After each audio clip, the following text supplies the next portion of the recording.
You two want to know the sex of the baby? Yes. No, don't look. It'll be a fun surprise.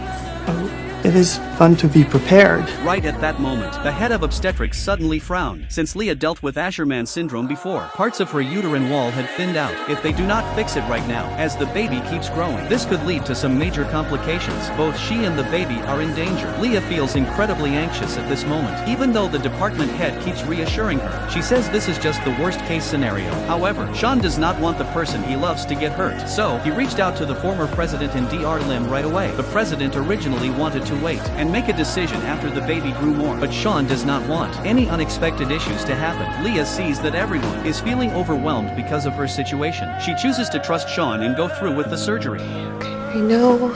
I trust you. I think surgery is the right decision, then we should do it. On one condition. I want you in the OR. Not for me, but if something were to go wrong and we lose our baby, I need you to be with her or him. With my guidance, I think there is a very good chance our baby will be fine. What Leah does not know is, because of her surgery, Sean brought in the experienced former president. They rehearsed countless times before the procedure. Not even the smallest detail was overlooked. It was this level of precision and dedication that made Leah's surgery a success. However, during her recovery, Leah suddenly felt a sharp pain. She lost consciousness the very next second. Sean panicked and rushed her to the operating room. He thinks this might be a serious complication from the surgery. After hearing this, Dr. Lim immediately got ready for surgery, but this time, the former president refused to let Sean enter the operating room. Sean blames himself and thinks it is his fault. If he had not insisted on this surgery, Leah would not be having these complications. Leah would want me in there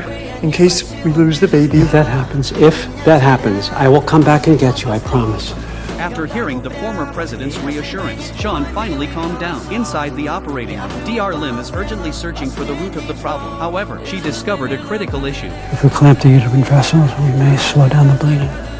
But we put the baby at risk. If we don't stop it soon, we're going to put Leah at risk. Meanwhile, Sean reviewed the entire procedure. The leader also arrived in the hallway after getting the news. The two of them did not say a word, but his presence gave Sean strength. In the operating room, Dr. Lim and the former president worked fast, trying to buy time for the safety of Leah and the baby. Outside the operating room, their friends stayed by his side. Everyone gathered around Sean after work. They did not say any comforting words. Their presence was the greatest support for him. Meanwhile, the former president finally found the problem. After confirming the solution, the two of them successfully finished the surgery. Sean waited anxiously. The former president walked out of the operating room and shared the good news with him. Leah and the baby are going to be just fine.